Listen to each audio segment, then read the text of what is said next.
भेजो। हजीरा वाला बोलो, कोई पता नहीं जिंदगी का, क्या पता हमारी जिंदगी की आखिरी तकरीर हो, पता कोई नहीं। मैं पूछता हूँ, अगर अपने वतन की आजादी के लिए आपको निकलना पड़े तो निकलोगे? आवाज नहीं आ रही, बोलो निकलेंगे। अपनी पूरी टीम का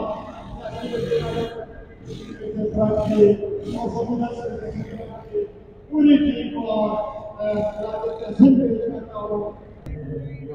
बिस्मिल्लाहिर्रहमानिर्रहीम। अस्सलाम वालेकुम नाज़रीन, आज 11 फरवरी है। मकबूल बट यौम शहादत मकबूल बट पूरे जोश खरोश से कश्मीर भर में बनाया जा रहा है।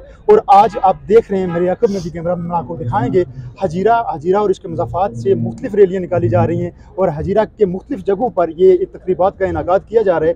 हमारे साथ इस वक्त मौजूद हैं जोनल नायब सदर JKLF, उनसे हम बात करेंगे। फ़याज़ साहब हमारे साथ मौजूद हैं। फ़याज़ साहब, आप वक्त दे रहे हैं, आपका बहुत शुक्रिया। सबसे पहले हमारे नाजरीन को इस दिन की अफादियत के हवाले से बताइएगा, क्योंकि बहुत सारे ऐसे नाजरीन मौजूद हैं जो इस दिन से वाकिफ़ नहीं है, उस हवाले से ज़रूर बताइए। जी, बहुत शुक्रिया जनाब आपका और आपके TV चैनल का भी कि आपने हमें अपनी बात अपने लोगों तक पहुँचाने का मौका फराहम किया। इस पर मैं आपका दिल की अमीर गहराइयों से शुक्रगुजार हूँ।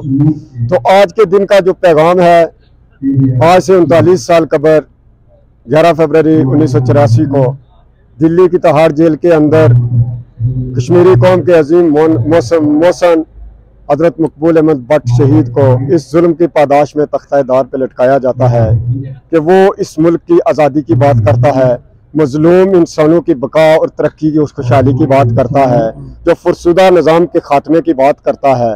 तो उसको इस बगावत का इर्तिकाब करने पर तख्ता-ए-दार पे लटका दिया जाता है। तो आज के दिन का यही जम्मू कश्मीर लिबरेशन फ्रंट की तरफ से, हमारी तरफ से यही पैगाम है कि हम इंशाअल्लाह ताला जब तक ये अंधेरे, ये जुल्म और जबर की स्याह रात यहाँ पर मुसल्लत है, हम अपनी जिदोजहद जारी रखेंगे और मकबूल बट शहीद के फ़लसफ़े पर चलते हुए मादरे वतन जम्मू कश्मीर को आज़ाद, खुद मुख्तार और खुशहाल मुल्क इंशाअल्लाह बनाएं।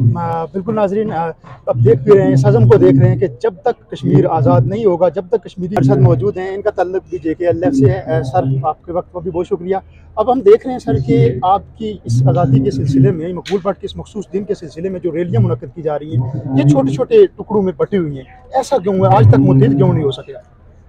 शुक्रिया आपका, आपने मुझे बोलने का मौका दिया और हकीकत आवाम के सामने रखने का मौका दिया मुझे। अमानुल्लाह खान साहब से एक आदमी ने कहा कि आपकी ये तंजीम जो है बिल्कुल छोटी सी रह जाती है और मुख्तलिफ इसके ग्रुप बन जाते हैं। तो उनने कहा कि ये मौजज़ा है कि हमारा वजूद कायम है, इसलिए टुकड़ों में बेशक बटे हैं, हमें एक होना चाहिए।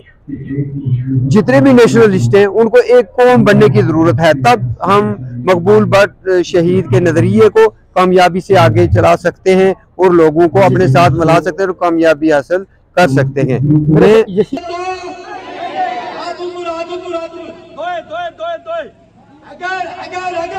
अगर ये बनाओगे, ये फोटो बना के ऊपर दुनिया में भेजो।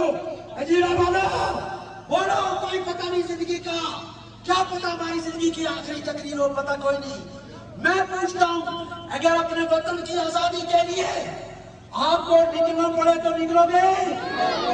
आवाज नहीं आ रही, बोलो निकलेंगे। निकलोगे?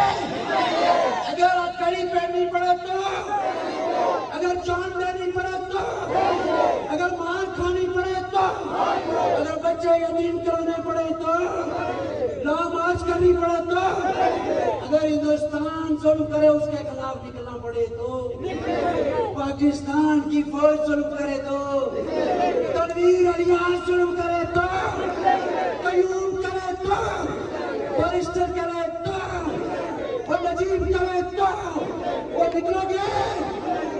और अपने वतन की आजादी, खुद मुख्तारी, खुशहाली के लिए अपने कायद को सलाम पेश करते हैं।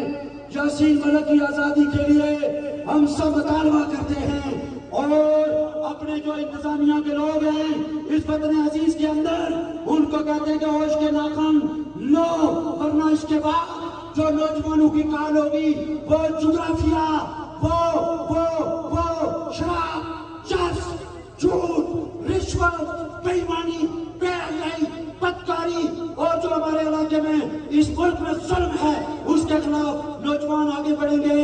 उसके लिए कभी जिंदगी में आपको काल नहीं चढ़ जाए, मैं आपके पास खुद आऊंगा और इंशाअल्लाह अपने इस माशरे को एक पाक साफ बाकिरदार बाउसूल और दलेर माशरा बनाएंगे। अपना नौजवानों से आपसे कह रहा हूँ आखिरी कि मेरे दोस्तों, जिसके पास 20,000 है, 25,000 है, 30,000 है, अपने घर में एक एक कमरा खाली करो, 30-30, 40-40 मुर्गियां रखो, अपनी जमीनों को अंबार करो, अपनी टंडियां उन्हें फट मारो, थूम लाओ, कड़म लाओ, कड़म लाओ, और लस्सी और मक्खन घियो खाओ, पापड़ छोड़ो, चस छोड़ो। जो चस पिएगा वो टट्टी खाएगा, जो चस पिएगा वो सूर खाएगा, जो चस पिएगा वो हरामी होगा, जो चस बेचेगा वो स्कीम का तला होगा। हमारा उसके साथ कोई ताल्लुक नहीं। बहुत शुक्रिया, बहुत शुक्रिया।